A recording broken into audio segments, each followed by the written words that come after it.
అనంతపురం జిల్లా రాయదుర్గంలో ఎన్ఐఏ అధికారుల సోదాలు కలకలం రేపాయి.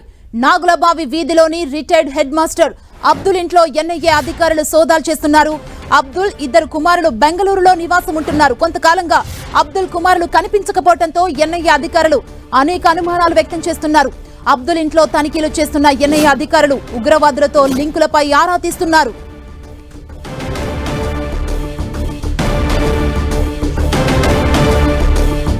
అనంతపురం జిల్లా రాయదుర్గంలో ఎన్ఐఏ అధికారుల సోదాలు కలకలం రేపాయి. నాగులబావి వీధిలో రిటైర్డ్ హెడ్ మాస్టర్ అబ్దుల్ ఇంట్లో ఎన్ఐఏ అధికారుల సోదాలు కొనసాగుతున్నాయి.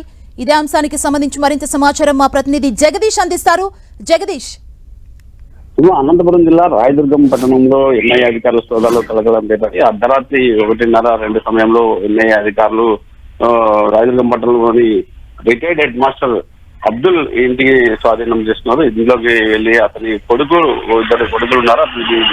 అబ్దుల్ యాక్చువల్ గా బెంగళూరు నివాసం ఉంటున్నారు, కానీ కొన్ని రోజులుగా రాయదుర్గంలో ఉంటున్నట్టు సమాచారం రావడంతో ఇద్దరు కొడుకులు కూడా గత 3 నెలల నుంచి కనపడటం లేదని పోలీసులు చెప్తున్న పరిస్థితి. ఈ నేపథ్యంలోనే అబ్దుల్ కుమారుడికి ఉగ్రవాదులతో సంబంధాలు ఉన్నట్టు కూడా ఎన్ఐఏ అధికారులు నిర్ధారించిన అవసరం ఈ రోజు రాయదుర్గం పట్టణంలోకి వచ్చి సోదాలు నిర్వహిస్తున్నారు. అతని అబ్దుల్ కుమారుడిని అదుపులోకి తీసుకున్న ఎన్ఐఏ అధికారులు ప్రస్తుతం ఉదయం వరకు కూడా ఇంట్లోనే అతన్ని విచారించారు. ఉదయం 8 గంటల సమయంలో రాయదుర్గం పోలీస్ స్టేషన్ కు ఎన్ఐఏ అధికారులు అబ్దుల్ కుమారుని తీసుకొచ్చి పోలీస్ స్టేషన్ లో విచారిస్తున్నట్టు కూడా సమాచారం ఉంది. ఈ నేపథ్యంలోనే బాడీ పోలీస్ గాయపడాల సమీపంలో వేణుగోపాల స్వామి ఆలయం తిరిగి అదుపులో తీసుకున్నట్టు వేణుగోపాల స్వామి ఆలయం వద్ద యువకుని అదుపులో తీసుకున్నట్టు కూడా ఎన్ఐఏ అధికారులు చెప్తున్న పరిస్థితి కనబడుతుంది. అబ్దుల్ కుమారుడు సోహైల్ అనే యువకుని పోలీసులు అదుపులో తీసుకుని విచారిస్తున్నారు. ఇతను 3 నెలల క్రితం వివాహం జరిగింది. ఇతను సోహైల్ కి 3 నెలల క్రితం వివాహానికి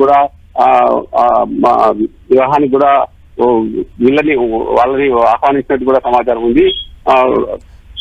అతను వివాహానికి రాకపోవడంతోనే ఆ సమాచారంలో పూర్తిగా ఎన్ఐఏ అధికారులు ఉండడంతో ఈ రోజు గత 2 రోజుల్లో కూడా రాయదుర్గం పట్టణంలో రెక్కి నిర్వహించి సోహైల్ కోసం గాలింపు పెట్టారు.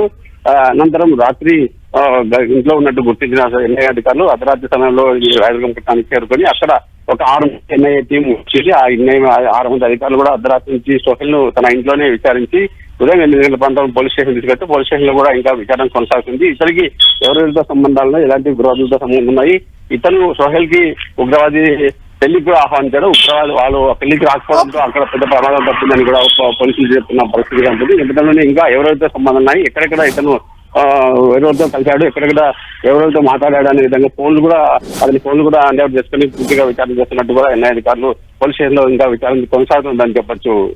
థాంక్యూ జగదీష్.